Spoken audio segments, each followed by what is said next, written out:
Okay, तो last class में हम लोगों ने आरआरबी जेईई की जो सेट को देख रहे थे, वहाँ पे सेट हमारा कितना फाइनल हो चुका था, सेट नंबर 4 जो है ये कंप्लीट हो चुका था। ठीक है, सेट नंबर 4 कंप्लीट हो चुका था। ठीक है, और जेईई का जो भी हम सेट देख रहे थे उसमें 4 कंप्लीट हो चुका था। 1 से 2 सेट और हमारा जो है बाकी है, होगा यहाँ पे 1 से 2 जो है सेट हमारा बाकी है। ठीक है, तो हमने सोचा यहाँ पे कि अगर आपको जो है इसको देखना होगा तो आप कमेंट करके बता सकते हैं, नहीं तो अगर आपको ओवरव्यू मिल ही गया होगा इस सेट को देखकर कि किस तरह टाइप के क्वेश्चन जो है आपको पूछा जा रहा है। ठीक है, तो यहाँ पे जो हमने आज की जो क्लास को देखा है, इसमें जो क्लास हमारा जो होगा, ठीक है, यहाँ पे जो क्लास होगा ये जनरल साइंस से रिलेटेड होगा। ठीक है, जनरल साइंस यहाँ पे जो इसका जो हमारा सेट होगा, देखेंगे यहाँ पे प्रैक्टिस सेट नंबर फर्स्ट है।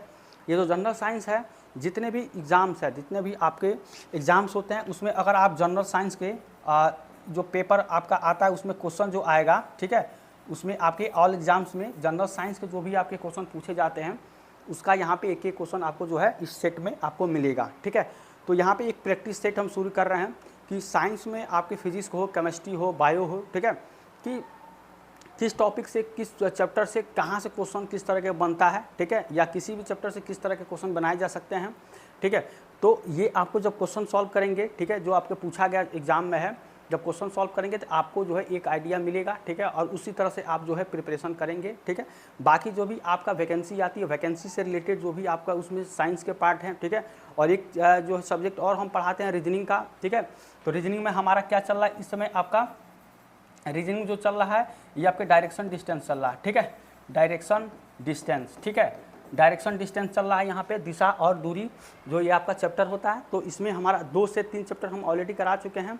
रीजनिंग में आपका डायरेक्शन डिस्टेंस चल रहा है। ठीक है, तो आप चाहें तो यहाँ पे रीजनिंग को भी जाके चाहें तो आप देख सकते हैं, हमारे प्लेलिस्ट में है। ठीक है, तो वहाँ पे ज़रूर आप जाके कमेंट करिए, चाहे क्लास आपको कैसे भी लग रहा है, कोई भी कमी है तो आप चाहें तो वहाँ पर जाके कमेंट कर सकते हैं। दूसरी चीज़, अगर आपको कोई भी सजेशन देना है तो वो भी आप दे सकते हैं। ठीक है, तो यहाँ पे जनरल साइंस का जो हम क्लास को ले रहे हैं, इसमें हमारा फर्स्ट यहाँ पे प्रैक्टिस सेट होगा। ठीक है, ये आपका बहुत लंबा जाने वाला, इसमें हो सकता है 50 से 60 हमारा जो है प्रैक्टिस सेट साइंस का बन सकता है। ठीक है, तो जो भी अभी और भी सारे जो भी एग्ज़ाम्स के नोटिफिकेशन आएंगे, एग्ज़ाम्स को जो भी आएंगे, उस तरह से हम जो है प्लान को और भी चेंज करेंगे। ठीक है, तो यहाँ पे जो है जब तक जो भी है उस हिसाब से हम यहाँ पे प्रैक्टिस सेट को देख रहे हैं। ठीक है, तो ये हमारा क्वेश्चन है, यहाँ पे देख लेंगे ये प्रैक्टिस सेट। यहाँ पे क्वेश्चन देखिए, फर्स्ट क्वेश्चन आपको यहाँ पूछा गया है कि निम्नलिखित में से कौन सा परिवर्तन भौतिक परिवर्तन नहीं है। ठीक है, कौन सा जो ऐसा है जो भौतिक परिवर्तन नहीं है, ये आपको क्वेश्चन यहाँ पूछा गया है। ठीक है, इसी तरह से क्वेश्चन आपको एग्जाम में पूछा जाएगा। ये क्वेश्चन जो है आपका आरआरबी में पूछा गया है। ठीक है, ये आपका आरआरबी में पूछा गया। आगे से हम कोशिश करेंगे कि यहाँ पे इस तरह से लिख देंगे कि आपका ये क्वेश्चन है किस में पूछा गया। ठीक है, किस कंपटीशन जो कॉम्पिटिटिव एग्जाम है किस में पूछा गया है, इस तरह से देखेंगे। ठीक है, तो यहाँ फर्स्ट क्वेश्चन है आपका कि कौन सा भौतिक परिवर्तन नहीं है। ठीक है, ये आपको बताना है। भौतिक परिवर्तन क्या होता है? भौतिक परिवर्तन के अंतर्गत वे सभी परिवर्तन आते हैं जिसमें क्या होता है, किसी भी जो कोई भी रासायनिक पदार्थ है, उस रासायनिक पदार्थ की प्रकृति या उसकी पहचान में कोई परिवर्तन नहीं होता है। ठीक है, वो आपके भौतिक परिवर्तन में आता है। तो इस तरह से आपको बताना है। यहाँ पे देखिए ऑप्शन नंबर जो ए है, इसमें है कि गैसों का द्रवों में द्रवीकरण। ठीक है, जब तक कहने का मतलब ये है कि अगर गैस है और इसमें आपको लिक्विड बन जा रहा है, ठीक है, द्रव बन जा रहा है, तो ये आपका क्या होगा, ये एक भौतिक परिवर्तन होता है। ठीक है, भौतिक परिवर्तन होता है गैस से लिक्विड में, मतलब गैस से द्रव में, द्रव का यहाँ पे ठोस का द्रव में। ठीक है, ठोस का द्रव में मतलब बर्फ से आपको किसमें, पानी में। ठीक है, बर्फ से पानी में पिघलना, ये भी क्या होता है आप देखेंगे। ऑप्शन नंबर डी के पदार्थों का जो किण्वन होता है, रासायनिक परिवर्तन यहाँ पे होगा। ये ऑप्शन नंबर जो डी होगा कि आपकी भौतिक परिवर्तन नहीं होगा। ठीक है, तो उसी तरह से जो है आपका जो है क्वेश्चन रहता है कि इसमें से आपको 4 ऑप्शन देता है और आपको जो है इजीली इसमें से एक क्वेश्चन आपका आंसर जो रहता है। तो यहाँ पे ऑप्शन नंबर जो डी है ये होगा, पदार्थों का जो किण्वन है ये भौतिक परिवर्तन नहीं है। ठीक है, तो इस तरह से फर्स्ट क्वेश्चन का आंसर हो जाएगा ऑप्शन नंबर डी। इसके बाद देखिए नेक्स्ट क्वेश्चन। देखिए नेक्स्ट क्वेश्चन आपको यहाँ पूछा गया कि मांसपेशियों का वह भाग जो संकुचन उत्पन्न करने के लिए सिकुड़ता है क्या कहलाता है। यहाँ आपको खाली स्थान बताना है कि क्या कहलाता है। ठीक है, तो मांसपेशियों का जो सिकुड़ता है, मतलब उत्पन्न करने के लिए सिकुड़ता है, उसको क्या कहते हैं, एक्टिन कहते हैं। ठीक है, एक्टिन। ऑप्शन नंबर सी इसका होगा एक्टिन। और एक्टिन में क्या क्या होता है, आपको ट्रोपोमायोसिन होता है और यहाँ पे क्या होता है, एक होता है ट्रोपोनिन। ठीक है, ट्रोपोमायोसिन और ट्रोपोनिन 2 चीज़ होता है, यानी कि यहाँ पे लिखेंगे ये आपका हो जाएगा ट्रोपोमायोसिन। ठीक है, ट्रोपोमायोसिन होता है और एक होता है ट्रोपोनिन। ठीक है, ट्रोपोनिन होता है, दो चीज़ यहाँ पाया जाता है, ट्रोपोमाइसिन और ट्रोपोनिन, ठीक है। तो एक्टिन में ये होता है, और ये क्या होता है, एक जो है एक पतला, यहाँ पे इसको हो जाएगा एक पतला और छोटा क्या होगा, और यहाँ पे छोटा रेशा बनाता है, ठीक है, छोटा रेशा यहाँ पे बनाता है, ठीक है। एक क्या होता है, एक पतला और छोटा जो है रेशा यहाँ पे बनाता है, इसका हो जाएगा ये आपका एक्टिन, ठीक है। तो ऑप्शन नंबर सी इसका हो जाएगा कि यहाँ पे क्या कहा था, एक्टिन, ऑप्शन नंबर सी, ठीक है। अगला देखिए नेक्स्ट क्वेश्चन आपको यहाँ पूछा गया कि श्वेत प्रकाश के निम्न में से किस रंग की तरंग दैर्घ्य उच्चतम होती है, ठीक है। तो श्वेत प्रकाश के निम्न में से किस रंग की जो तरंग दैर्घ्य उच्चतम होती है ये आपको बताना है, ठीक है। तो श्वेत प्रकाश में कितने रंग होते हैं, देखिए यहाँ पे आपके विबग्योर होता है, VYBGYOR विबग्योर होता है, 1 2 3 4 5 6 7 ये होता है 7 रंग। अब देखिए यहाँ पे अगर आप तरंग दैर्घ्य की बात करें तो ये आपका क्या होता है, बैगनी होता है, ये जामुनी होता है, इंडिगो होता है, ये ब्लू होता है, नीला, ये ग्रीन होता है, ये आपके येलो होता है, पीला, और ये आपके ऑरेंज होता है, और ये आपका रेड होता है। तो सबसे ज़्यादा तरंग दैर्घ्य जो आपका होगा वेवलेंथ, ठीक है, लैम्डा से दिखाते हैं इसका, सबसे ज़्यादा लाल का होता है, सबसे कम क्या होता है आपका बैगनी का होता है सबसे कम। तो सबसे ज़्यादा तरंग दैर्घ्य उच्चतम किसकी होगी, रेड की होती है, ठीक है। यहाँ पे लाल रंग की जो है तरंग दैर्घ्य ज़्यादा होती है यहाँ पे, और सबसे कम किसकी होगी, यहाँ पे वायलेट की होगी, ठीक है। तो इसको यहाँ पे आप याद रखेंगे, ये भी आपको एग्जाम में हो सकता है, अगली बार आपको जैसे अगला जो क्वेश्चन बने ये सबसे कम की पूछ दे, ठीक है, या इसमें से 3-4 ऑप्शन दे दे और कह दे इसमें से सबसे ज़्यादा किसका सबसे कम किसका है। जैसे अगर आपका ऑप्शन में दे दे ABCD करके, जैसे I है, B है, G है, उसके बाद से Y है, और इसको लगा दे इस तरह से, ठीक है, इस तरह से लगा दे, या आपको इस तरह से लगा दे, ठीक है, इस तरह से लगा दें, B ऐसे, G ऐसे, फिर से आपको Y। तो सबसे ज़्यादा किसका होगा, यहाँ पर सबसे ज़्यादा इसका है, तो ऑब्वियसली इसका ज़्यादा होगा, ठीक है, इसका सबसे ज़्यादा होगा, यानी ये ऑप्शन आपका सही होगा। तो क्वेश्चन पूछने का तरीका बहुत सारे हो सकते हैं, बस आपको कॉन्सेप्ट सीखना है कि कॉन्सेप्ट में सबसे ज़्यादा सबसे कम किसका होता है, तो आप उसी हिसाब से क्वेश्चन को सॉल्व कर लेंगे, ठीक है। तो सबसे ज़्यादा किसका होगा, रेड कलर का यहाँ पे आपका तरंग दैर्घ्य होगा, ठीक है। तो ये क्वेश्चन था। अगला देखिए नेक्स्ट क्वेश्चन आपको यहाँ पूछा गया कि किसी दिए गए रंग, ठीक है, किसी दिए गए रंग यहाँ पे आपका है और माध्यम युग्म के लिए आपतन कोण की जया, ठीक है, और अपवर्तन कोण की जया जो है का अनुपात एक स्थिरांक होता है, ठीक है। यानी कि यहाँ पे कह रहा है कि आपतन कोण की जया और अपवर्तन कोण की जया एक स्थिरांक होता है। मतलब यहाँ पे आप देखें ये किसकी बात कर रहा है, ये स्नेल नियम जो है इसकी बात कर रहा है, स्नेल का नियम, ठीक है। ये क्या होता है आपका sine i by sine r के बराबर होता है। ये किसके बराबर होता है, म्यू के, ठीक है, म्यू के बराबर होता है। ये क्या होता है, एक स्थिरांक होता है, ठीक है, स्थिरांक या क्या होता है, ये एक नियत होता है, ठीक है, नियत होता है, स्थिरांक या आपके नियत होता है। Sine i by sine r ये क्या कहलाता है, आपका स्नेल का नियम ये आपका कहलाता है, ठीक है। तो इसको याद रखेंगे, ये आपका जो दिया गया स्नेल का नियम ही है, ठीक है। किसी दिए गए रंग और माध्यम युग का आपतन कोण की जया अपवर्तन कोण की जया किसके अनुपात होता है, स्थिरांक की यहाँ पे होता है। तो ये कौन सा नियम है, स्नेल का नियम, साइन आई बटा साइन आर बराबर म्यू होता है, जहाँ पे स्थिरांक और नियत इसको के बराबर होता है, ठीक है। तो इसको यहाँ पे याद रखें, ऑप्शन नंबर डी इसका आंसर होगा। अगला क्वेश्चन है, देखें नेक्स्ट क्वेश्चन आपका यहाँ कहा गया है कि लैंगरहैंस, ठीक है, के आइलेट्स किस मानव अंग में पाए जाते हैं, ठीक है। तो ये जो लैंगरहैंस के आइलेट्स किस मानव अंग में पाए जाते हैं, ये अग्नाशय में पाए जाते हैं, ठीक है, ये अग्नाशय में पाए जाते हैं लैंगरहैंस की जो आपकी आइलेट्स है। और यहाँ पे ये क्या होती है, ये अंतःस्रावी ग्रंथि होती है और बाह्यस्रावी ग्रंथि होती है। अंतःस्रावी जो आपकी अंतःस्रावी ग्रंथि होती है और बाह्य यहाँ पे अंतःस्रावी ग्रंथि और बाह्यस्रावी ग्रंथि, ठीक है, बाह्यस्रावी ग्रंथि ये होती है, ठीक है, अंतःस्रावी ग्रंथि और बाह्यस्रावी ग्रंथि होती है अग्नाशय, ठीक है। तो लैंगरहैंस के जो आपके आइलेट्स किस मानव अंग के पाए जाते हैं, आपका अंतःस्रावी ग्रंथि और बाह्यस्रावी ग्रंथि। यहाँ पे जो आपकी अंतःस्रावी जो ग्रंथि होती है इसको क्या कहते हैं, इसके जो बाहरी भाग है, मतलब इसके जो बाहरी भाग होती हैं, ठीक है, जो बाहरी भाग होती हैं उसको क्या कहा जाता है, द्वीपिका कहा जाता है, ठीक है, द्वीपिका कहा जाता है, ठीक है। इसको भी याद रखेंगे, बाहरी भाग जो होता है इसको क्या कहते हैं, सॉरी ये जो अंतःस्रावी होगा इसको कहते हैं, ठीक है। बाह्य अंतःस्रावी की जो ग्रंथि के जो बाहरी भाग है उसको द्वीपिका कहते हैं, ठीक है। इसको भी यहाँ पे याद रखेंगे, ऑप्शन नंबर ए इसका आंसर हो जाएगा, ठीक है। इसके बाद से नेक्स्ट क्वेश्चन देखिए, नेक्स्ट क्वेश्चन आपको यहाँ पूछा गया है कि इनमें से कौन सा एक संक्रामक रोग नहीं है, ठीक है, इसमें से कौन सा एक रोग है जो संक्रामक रोग नहीं है, ये आपको बताना है। तो मलेरिया, ठीक है, खसरा है, हैजा है, ये आपका मधुमेह है। तो इसका आंसर क्या हो जाएगा, मधुमेह। जो डायबिटीज़ होता है ये आपका जो एक संक्रामक रोग नहीं है। संक्रामक रोग क्या होते हैं, जो आपके संक्रामक रोग जो होते हैं, संक्रामक रोग, ठीक है, ये आपके क्या कहलाते हैं, ये होता है, देखिए इस संक्रामक रोग में ये होता है कि ये रोगाणुओं द्वारा एक व्यक्ति से दूसरे व्यक्ति के में होता है, एक व्यक्ति से दूसरे व्यक्ति के जो है द्वारा ये आपका होता है संक्रामक रोग। रोगाणुओं द्वारा ये होता है, रोगाणुओं द्वारा, ठीक है, रोगाणुओं द्वारा ये एक व्यक्ति से दूसरे व्यक्ति के बीच में ये होता है संक्रामक रोग, ठीक है। जबकि यहाँ पे आप देखेंगे मधुमेह जो डायबिटीज़ होता है इंसुलिन की कमी की वजह से ये आपका होता है, ठीक है। तो इस तरह से आपका संक्रामक रोग नहीं है जो डायबिटीज़ होगा वहाँ पे मधुमेह, ठीक है। तो ये आपका ऑप्शन नंबर यहाँ पे सही हो जाएगा। बाकी ये सब सारा मलेरिया है, खसरा है, हैजा है, ठीक है। तो इस तरह से ये क्या होता है, आपका एक संक्रामक रोग होता है, ठीक है। तो ये आपका क्वेश्चन था। अगला क्वेश्चन देखिए, नेक्स्ट क्वेश्चन आपको यहाँ पूछा गया कि जब हम एक हथौड़े की मदद से मांसपेशीय बल लगाते हैं तो कौन से अन्य बल भी कील को दीवार में ठोकने का योगदान करते हैं, ठीक है। तो जब हम हथौड़े की मदद से यहाँ पे मांसपेशीय बल लगाते हैं तो कौन से अन्य बल भी कील को दीवार से ठोकने का योगदान करते हैं, वो कौन सा आपका बल होता है, घर्षण बल होता है, ठीक है। घर्षण बल यहाँ पे ऑप्शन नंबर डी हो जाएगा।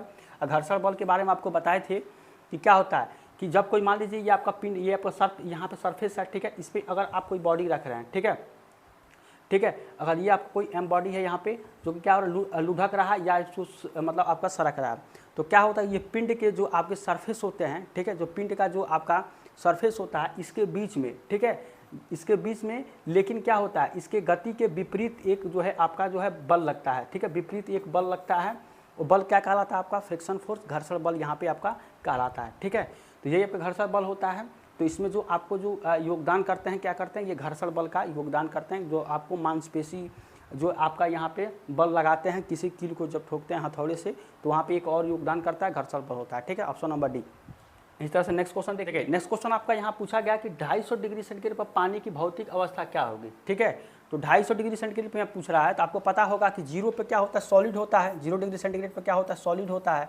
इसी तरह से अगर आप 0 से 100 जाएंगे, ठीक है, 100 पर क्या हो जाएगा आपका, यहाँ पे आपका सॉलिड होता है, 100 पर क्या होता है आपका तरल हो जाता है, लिक्विड हो जाता है, ठीक है, ये आपका क्या हो जाएगा, लिक्विड हो जाएगा, ठीक है। और फिर 100 से जब ऊपर जाएंगे तो क्या हो जाता है, वेपर के फेज से होते हुए क्या बनता है आपका, गैस बनता है, ठीक है, गैस यहाँ पे बनता है। 0 में आपका सॉलिड यहाँ पे तरल हो जाएगा, 100 के बाद से वेपर फेज होते हुए आपका सीधे डायरेक्ट गैस में ये चेंज हो जाता है। तो 250 डिग्री सेंटीग्रेड है, 100 से ऊपर यानी गैस में ये आपका बदल जाता है।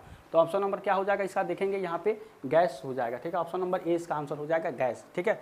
इसको यहाँ पे याद रखेंगे, 0 के बाद 100, 100 के बाद से ऊपर जितना जाएगा आपको वेपर फेज होते हुए गैस में वहाँ आपका चेंज हो जाता है। अगला देखिए, यहाँ पे पूछा गया आपका कि क्लोरोफॉर्म का अणुसूत्र क्या है, ठीक है। क्लोरोफॉर्म का आपका अणुसूत्र यहाँ पे क्या होता है, ये होता है ऑप्शन नंबर ए होगा CH-Cl3, ये आपका क्या होता है, क्लोरोफॉर्म होता है, ठीक है, क्लोरोफॉर्म, ये क्लोरोफॉर्म होता है। ये आपका क्या होता है, ये आप देखेंगे यहाँ पे ये C2H6 ये आपका एथेन होता है, ठीक है, एथेन मतलब ये एल्केन ग्रुप का है, ठीक है, एल्केन। अब कैसे पता करेंगे कि ये आपका एथेन होगा, एथेन एल्केन है यानी कि CnH2n + 2 करेंगे, यहाँ पे Cn अगर 2 रखेंगे यहाँ पे तो ये हो जाएगा 2 गुणे यहाँ पे n की जगह 2 रखेंगे +2 रखेंगे तो ये हो जाएगा C2H यहाँ पे 4 और ये 2 C2H6, ये हो जाएगा आपका एथेन, ठीक है। इस तरह से आपका ये देखेंगे ये क्या हो जाएगा, कार्बन टेट्राक्लोराइड, ठीक है, ये हो जाएगा कार्बन टेट्राक्लोराइड, ठीक है। ये कार्बन टेट्राक्लोराइड, ये CH4 क्या होता है, ये आपका होता है मेथेन, ठीक है, ये होता है मेथेन, CH4 मेथेन होता है। बाकी ये होता है कार्बन टेट्राक्लोराइड और ये होता है आपका एथेन और ये होता है क्लोरोफॉर्म CH-Cl3, ठीक है, ये आपका होता है क्लोरोफॉर्म, ठीक है। तो इस तरह से आपका आंसर हो जाएगा ऑप्शन नंबर ए, ठीक है। अगला है कि हवा में प्रकाश की चाल कितनी होती है, तो ये कितना होता है 3 × 10⁸ मीटर/सेकंड ये होता है, ठीक है। इसे सबको पता है कि हवा में कितना होता है 3 × 10⁸ मीटर/सेकंड, इसका आंसर हो जाएगा ऑप्शन नंबर ए, ठीक है। नेक्स्ट क्वेश्चन देखिए, यहाँ पे नेक्स्ट क्वेश्चन आपको कहा गया है कि जब अम्ल धातु के कार्बोनेट के साथ अभिक्रिया करता है तो क्या बनाता है, ठीक है। यहाँ पे जब अम्ल है, जब एसिड है, धातु के कार्बोनेट के साथ में अभिक्रिया कराएगा जब होगा तो क्या बनेगा, ये आपको बताना है। तो धातु जो होगा यहाँ पे अम्ल है, जैसे मान लीजिए अम्ल अगर आप HCl ले रहे हैं, हाइड्रोक्लोरिक एसिड, और यहाँ पे धातु के कार्बोनेट जैसे सोडियम का कार्बोनेट तो Na2CO3 ये ले रहे हैं और इससे किससे आपका वो कराएंगे, HCl है, ठीक है। अगर मान लीजिए यहाँ से HCl से करा रहे हैं तो ये क्या बनाएगा आपका, यहाँ पे जो आपका बनाएगा ये क्या बनाएगा, यहाँ पे आप देखेंगे तो ध्यान से तो ये क्या बनाएगा, NaCl बनाएगा, ठीक है, NaCl, और क्या बनाएगा यहाँ पे आपको कार्बन डाइऑक्साइड बनाएगा, CO2, और क्या बनाएगा, वाटर बनाएगा, ठीक है, ये आपका जो है बनाएगा, ठीक है। इसको बैलेंस कर लेंगे, यहाँ पे देखेंगे 2 HCl है, 2 यहाँ पे ये हो जाएगा, ठीक है, बैलेंस है। अब देखिए यहाँ पे क्या हो जाएगा कि धातु के कार्बोनेट है, धातु के कार्बोनेट के साथ अभिक्रिया करता है, क्या बनाता है, नमक बनाता है, क्या बनाता है आपका, नमक बनाएगा। यहाँ पे कार्बन डाइऑक्साइड बनाता है, ठीक है, कार्बन डाइऑक्साइड, ठीक है, और ये आपका क्या बनेगा, वाटर बनेगा, ठीक है, ये आपका वाटर बनेगा। यानी कि नमक, कार्बन डाइऑक्साइड और वाटर बनता है। जब धातु के कार्बोनेट को अम्ल के साथ रिएक्शन कराएंगे तो नमक, कार्बन डाइऑक्साइड और वाटर बनता है। तो यहाँ पे जो है तो क्या बनता है इसमें, देखिए पानी, नमक, कार्बन डाइऑक्साइड दोनों बने, सब बनेगा, इनमें से सभी ऑप्शन नंबर ए इसका आंसर हो जाएगा, ठीक है। तो यहाँ पे ये ऑर्गेनिक केमिस्ट्री का आपका क्वेश्चन था, ठीक है। केमिस्ट्री की क्लास जो है, जैसे कि हम आपको सबसे बता रहे हैं, इसको एक क्लास जो है हम केमिस्ट्री को जल्द ही शुरू करने वाले हैं। उसमें आपको जो आपका सबसे ज़्यादा क्वेश्चन जो पूछा जाता है, पीरियोडिक टेबल से क्वेश्चन पूछा जा रहा है, ठीक है, कुछ आपको एटॉमिक स्ट्रक्चर से क्वेश्चन पूछा जा रहा है, एल्केन से सबसे ज़्यादा आपको कुछ आपके जो ऑर्गेनिक केमिस्ट्री का क्वेश्चन, जो बेसिक जो ऑर्गेनिक केमिस्ट्री है वहाँ से पूछा जा रहा है, कुछ रिएक्शन का जो आपका रिएक्शन मैकेनिज्म का जो आपका क्वेश्चन, जैसे ये आपका रिएक्शन मैकेनिज्म से क्वेश्चन पूछा गया था घुमा के, ठीक है। और कुछ क्वेश्चन जैसे अभी देखें कि क्लोरोफॉर्म क्या है, तो ये आपके जो है फिजिकल केमिस्ट्री का जो क्वेश्चन बनता है वहाँ से क्वेश्चन आपको पूछा जा रहा है, ठीक है। तो इस तरह का जो भी टॉपिक है जहाँ से क्वेश्चन पूछा जा रहा है उसको हम एक एक करके देखेंगे, ठीक है। तो उम्मीद करते हैं आपको ये क्लास जो है आपको अच्छा लग रहा है। अगर अच्छा लग रहा है तो चैनल को इसको जो है सब्सक्राइब कर लीजिएगा, लाइक भी करिएगा और शेयर भी आप चाहें तो कर सकते हैं, ठीक है। लेकिन यहाँ पे जो क्वेश्चन है, अगर आपको क्वेश्चन में कोई भी डाउट है तो आप कमेंट करके पूछ सकते हैं, या सजेशन कोई भी देना है तो आप दे सकते हैं, ठीक है। इसके लिए कोई आपकी पाबंदी नहीं है। तो यहाँ पे जो क्वेश्चन हो जाएगा, यहाँ पे इनमें से सभी आपका क्वेश्चन हो, ऑप्शन नंबर ए। अगला क्वेश्चन देखिए, नेक्स्ट क्वेश्चन आपको यहाँ पूछा गया कि परमाणु क्रमांक 10, 18, 36, 54 वाले तत्व क्या कहलाते हैं, ठीक है। ये आपको क्वेश्चन पूछा गया है कि यहाँ पे 10, 18, 36, 54 वाले तत्व क्या कहलाते हैं। तो आपको पता है कि ये आपका पीरियोडिक टेबल से क्वेश्चन पूछा गया है। तो पीरियोडिक टेबल में अगर आप देखें इस तरह से, ठीक है, तो ये होता है, यहाँ पे क्या होता है, यहाँ पे आपके दो यहाँ पे होते हैं, ठीक है। ये आपके जो होते हैं एस ब्लॉक होते हैं, ठीक है, ये एस ब्लॉक के होते हैं, बहुत सारे एलिमेंट है, ठीक है। इसको डिटेल में हम बाद में देखेंगे, आपको समझाने के लिए बता रहे हैं। और फिर से जो आपका यहाँ से अगर होता है ये बीच वाला क्या होता है, ये आपका डी ब्लॉक का होता है, ठीक है। इसको ट्रांजिशन एलिमेंट, पूरा जो डी ब्लॉक जितने एलिमेंट हो ट्रांजिशन एलिमेंट कहलाते हैं। बगल में यहाँ पे देखेंगे तो ये आपका क्या होता है, पी ब्लॉक होता है, ये आपका पी ब्लॉक होता है, ठीक है, पी ब्लॉक होता है। नीचे क्या होता है, एफ ब्लॉक होता है, ठीक है, एफ ब्लॉक यहाँ पे आपका होता है। यहाँ पे देखेंगे एक शून्य समूह के जो भी आपके होते हैं एलिमेंट, जैसे इसको बोलते हैं अक्रिय गैस, ठीक है, इसको बोलते हैं अक्रिय गैस, ठीक है, या नोबेल गैस भी इसको बोलते हैं, ठीक है, नोबेल गैस। यहाँ पे क्या होता है, हीलियम होता है, नियान होता है, अर्गान होता है, क्रिप्टान होता है, जेडान होता है, रेनान होता है, ठीक है। तो ये आपके होते हैं। यहाँ पे इस नियान का कितना होता है, 10 होता है, इसका कितना होता है, 18 होता है एटॉमिक नंबर, इसका कितना होता है, जैसा कि यहाँ पे दिया गया 36 होता है, और ये कितना होता है, 54 होता है। तो यही आपको पूछ रहा था कि ये जो आपके परमाणु क्रमांक वाले जो एटॉमिक नंबर होते हैं, इतने नंबर वाले कौन से तत्व में यहाँ पाते हैं, ये क्या उनको आते हैं, नोबेल गैस, अक्रिय गैस जिसको कहते हैं, ठीक है। तो यहाँ पे ऑप्शन नंबर जो बी है इसका आंसर हो जाएगा अक्रिय गैस, ठीक है। यही आपको पूछ रहा था। ये पीरियोडिक टेबल से बहुत इंपॉर्टेंट क्वेश्चन है, इसलिए हम पिछले वीडियो में बताए थे कि पीरियोडिक टेबल को अच्छे से देखेंगे, ठीक है। केमिस्ट्री का एक क्लास हम जब शुरू से करेंगे बेसिक से, तो यहाँ पे देखेंगे, ठीक है। तो ये आपका जो है क्वेश्चन था, बहुत अच्छा क्वेश्चन था। तो यहाँ पर ऑप्शन क्या हो जाएगा, ऑप्शन नंबर बी, यहाँ पे अक्रिय गैस हो जाएगा, ठीक है। अब नेक्स्ट क्वेश्चन देखिए, नेक्स्ट क्वेश्चन है कि मवेशियों के मुख और पैरों के रोग किसके कारण होता है, ठीक है। तो किसके कारण होता है, ये आपके विषाणु के कारण होता है। यहाँ पे देखेंगे ऑप्शन नंबर ए जो है ये आपका क्या हो जाएगा, विषाणु के कारण यहाँ पे आपका आंसर हो जाएगा। कि शक्ति का एसआई मात्रा क्या होता है, वाट होता है, ठीक है। इसको कई बार देख चुके हैं, शक्ति का जो है वाट एसआई मात्रा क्या होता है, वाट, कई बार इसको देख चुके हैं, ठीक है। तो यहाँ पे देख लें ऑप्शन नंबर सी इसका आंसर हो जाएगा। अगला क्वेश्चन देखिए, नेक्स्ट क्वेश्चन आपको यहाँ कहा गया है कि अपने जीवन काल के दौरान कई आश्रयदाताओं पर आश्रित रहने वाला जीव क्या कहलाता है, ठीक है। तो यहाँ पे जीव क्या कहलाता है, ये आपका परजीवी कहलाता है, ठीक है। ऑप्शन नंबर डी सी है कि आश्रित कराने वाला जीव क्या कहलाता है, परजीवी। यहाँ पे आंसर आपका हो जाएगा, ठीक है। ये आपका हो जाएगा ऑप्शन नंबर सी है, परजीवी, ठीक है। अगला है कि यौगिक CH3, CH2, CH3 का IUPAC नाम क्या है, ठीक है। तो यहाँ पे क्या हो जाएगा, यहाँ पे आपका हो जाएगा CH3, ठीक है। ये है आपका CH3, CH2, ठीक है, और ये है CH2, ठीक है, CH3 है, ठीक है। तो यहाँ पे क्या हो जाएगा, अब इसका स्ट्रक्चर बनाएंगे तो ये बनाएंगे CH3, ठीक है, और ये बनाएंगे CH2 और यहाँ पे CH3, ये है आपका इस तरह से अगर आप इसको ध्यान से देखें तो क्या बनेगा, यहाँ पे अगर आप ध्यान से देख रहे हैं तो ये बनेगा आपका हाइड्रोजन, ये हाइड्रोजन, ये हाइड्रोजन, ये आपका CH3 ये हो गया, ठीक है, ये हो गया CH3। आप देखें CH2 ये आपका हाइड्रोजन, ये हाइड्रोजन, ये हाइड्रोजन और ये हाइड्रोजन और फिर ये हाइड्रोजन, तो ये आपका CH3 ये हुआ, CH2 हुआ, ये CH3 हुआ, तो क्या बनाएगा, प्रोपेन बनाएगा। 1 2 3 3 कार्बन है तो यहाँ पे प्रोपेन आपका ये हो जाएगा, ठीक है, प्रोपेन होगा। ऑप्शन नंबर 20 का आंसर हो जाएगा प्रोपेन। यहीं पे 4 कार्बन होता, ठीक है, तो क्या बनता, ब्यूटेन होता। 5 रहता तो पेंटेन बनेगा, एल्केन ग्रुप का है, यहाँ पे कोई भी डबल बॉन्ड नहीं है या ट्रिपल बॉन्ड नहीं है। डबल बॉन्ड रहता तो एल्कीन हो जाता, ठीक है, तो इसको प्रोपीन होता। अगर ट्रिपल बॉन्ड एक भी रहता तो उसमें आप उस हिसाब से देखते हैं वहाँ पे, ठीक है, तो यहाँ पे अगर क्या हो जाएगा, ये प्रोपेन हो जाएगा, ठीक है। तो ऑप्शन नंबर बी अगला देखिए, ठीक है। नेक्स्ट क्वेश्चन आपको यहाँ पूछा गया है कि भार का SI मात्रक क्या है, ठीक है, भार का SI मात्रक। तो क्या होता है, भार जो होता है इसको W से रिप्रेजेंट करते हैं भार को, ठीक है, और ये क्या होता है, W से इसको दिखाते हैं तो ये होता है द्रव्यमान, ठीक है, द्रव्यमान गुणे यहाँ पे क्या होता है, इसको M से दिखाते हैं और ये होता है आपका त्वरण, ठीक है, इसको स्मॉल g से दिखाते हैं। तो M × G के बराबर ये होता है आपका भार गुणे द्रव्यमान गुणे त्वरण होता है, ये होता है आपका भार, ठीक है। तो इसका जो है आपका SI मात्रक क्या हो जाएगा, न्यूटन हो जाएगा, ठीक है, यहाँ पे न्यूटन हो जाता है। ऑप्शन नंबर डी इसका आंसर हो जाएगा, ठीक है। इसकी तरह से अगला क्वेश्चन देखिए कि तपेदिक कि यहाँ पे तपेदिक किसकी एक बीमारी है, ठीक है, तो किसकी होती है तपेदिक, जो होता है फेफड़े की बीमारी होती है, ठीक है, ठीक है, तो ये फेफड़े की बीमारी होती है तपेदिक, ठीक है, ऑप्शन नंबर डी इसका आंसर हो जाएगा। अगला क्वेश्चन देखिए, पत्तियों को हरा रंग किसके कारण होता है, ठीक है, तो पत्तियों का हरा रंग किसके कारण होता है, ये होता है आपका क्लोरोफिल के कारण, ठीक है, क्लोरोफिल, ठीक है, ये क्लोरोफिल के कारण होता है पत्तियों का हरा रंग। और इसमें क्या होता है, मैग्नीशियम, ठीक है, और कैल्शियम की उपस्थिति के कारण, ठीक है, मैग्नीशियम और कैल्शियम की उपस्थिति के कारण जो है आपका जो पत्तियों होती हैं, ठीक है, पत्तियाँ वो क्या होती है, हरा होती हैं, ठीक है, हरा जो है ये होती हैं, ठीक है। तो इस तरह से इसका आंसर हो जाएगा ऑप्शन नंबर ए, ठीक है। तो आज के लिए बस नहीं, अगर आपको आज की क्लास अच्छा लगा तो चैनल को सब्सक्राइब, लाइक, शेयर करिए, ठीक है। और जितना भी आपको क्यूरी है उसको चाहे तो आप कमेंट करके पूछ सकते हैं या सजेशन देना तो दे सकते हैं। वीडियो में कोई भी आपकी प्रॉब्लम दिखाई दी तो आप चाहें तो उसको कमेंट करके इजीली आप पूछ सकते हैं, ठीक है, या सजेशन देते हैं। क्वेश्चन में कोई आपको दिक्कत है तो वो भी आप जो है पूछ सकते हैं, ठीक है। तो मिलते हैं नेक्स्ट जो है इसका प्रैक्टिस सेट में, तो तब तक के लिए थैंक यू सो मच।